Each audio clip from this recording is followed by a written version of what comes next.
বিজিবির পা ধরে মাফ চাইছে বিএসএফ।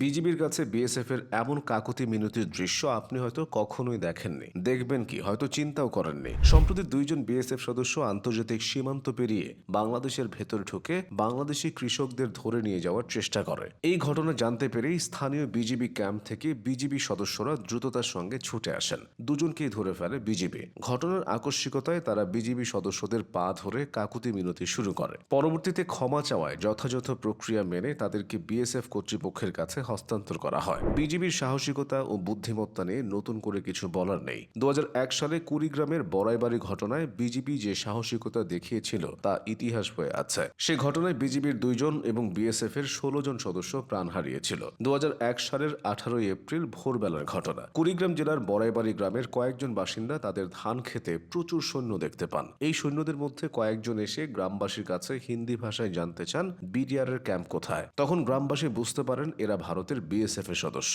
তারা খারাপ কিছুর গন্ধ পান। খবরটি সাইফুল ইসলাম লাল নামের এক ব্যক্তি বড়াইবাড়ি বিডিআর ক্যাম্পে পৌঁছে দেন। তখন ক্যাম্পে মাত্র 8 জন বিডিআর ছিল। সঙ্গে সঙ্গে তারা তৈরি হয়ে নেন। কিছুক্ষণ পর সাইফুল ইসলাম জন্য বাইরে এসে দেখেন বিএসএফ পুকুর পার পর্যন্ত চলে এসেছে।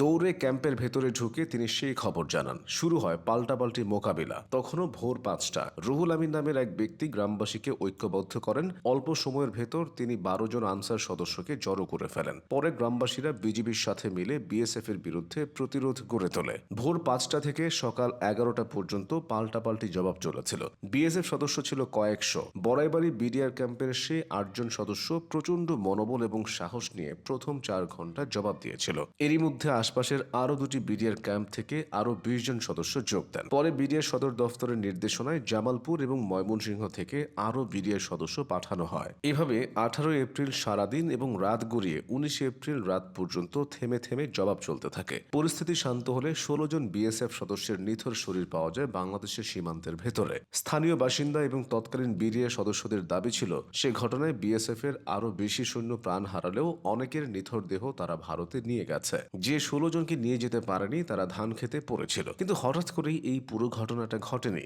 বিডিআর এর তৎকালীন মহাপরিচালক অবসরপ্রাপ্ত মেজর জেনারেল ফজলুর রহমান 2012 সালে বিবিসি বাংলাকে দেওয়া এক সাক্ষাৎকারে বলেছিল এই ঘটনার সূত্রপাত হয়েছিল সিলেটের পদুয়াতে। সেখানে বাংলাদেশের সীমান্তের ভেতরে বিএসএফ একটি ক্যাম্প করে দীর্ঘদিন সেই জায়গা দখল করেছিল। সে ক্যাম্প নিয়ে বাংলাদেশ ও ভারতের মধ্যে কোনো উত্তেজনা ছিল না। কিন্তু 2001 সালের প্রথম দিকে বিএসএফ তাদের পাশের আরেকটি ক্যাম্পের সাথে সংযোগ সড়ক নির্মাণ শুরু করে বাংলাদেশের সীমান্তের ভেতর দিয়ে। এই রাস্তা নির্মাণ নিয়ে বিডিআর আপত্তি তুললেও বিএসএফ তাতে কান দেয়নি। এ নিয়ে উত্তপ্ত পরিস্থিতি তৈরি হয় এবং পরবর্তীতে পদুয়াতে 70 বিএসএফ সারেন্ডার করে। পদুয়ার এই ঘটনার জের ধরে কুড়িগ্রামের রৌমারী সীমান্তের বড়াইবাড়ি বিডিআর ক্যাম্প দখলের জন্য বিএসএফ বাংলাদেশের ভেতরে ঢুকেছিল। তারপর কি ঘটেছিল তা এতক্ষণে জেনে গেছেন। তবে এই ঘটনা নিয়ে ভারতীয় মিডিয়ায় ব্যাপক শোরগোল তৈরি হয়। তখন শেখ হাসিনার নেতৃত্বাধীন আওয়ামী লীগ সরকার ক্ষমতায় ছিল। বিডিআর মহাপরিচালক মেজর জেনারেল ফজলুর রহমানকে সেনাবাহিনীতে ফেরত আনা হয়। এরপর 2001 সালে বিএনপি সরকার ক্ষমতায় আসার পর সেনাবাহিনী থেকে তাকে বাধ্যতামূলক অবসর দেওয়া হয়। 2012 সালে বিবিসি বাংলাকে দেওয়া এক সাক্ষাৎকারে ফজলুর রহমান বলেছিলেন সে ঘটনার জন্য তাকে দায়ী করা হলেও এর কোনো ভিত্তি নেই। সে যাই হোক, বড়াইবাড়ির এই ঘটনা প্রমাণ করে দেয় তৎকালীন বিডিআর তথা বর্তমান বিজিবি কতটা সাহস ও বুদ্ধি নিয়ে কাজ করে।